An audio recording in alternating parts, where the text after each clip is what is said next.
Konuşuyoruz can söylemeli. Randım var can kavurdum. Müslüm ağa.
Ay ovada ülhüllep gelen pişiklere Onşuyunu kolayın yadına bilsene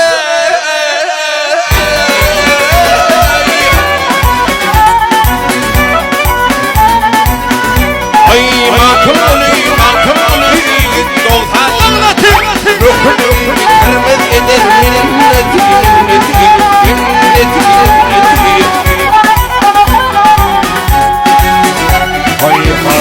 fark edip olan lezzeti Aklın bütün teşnik edip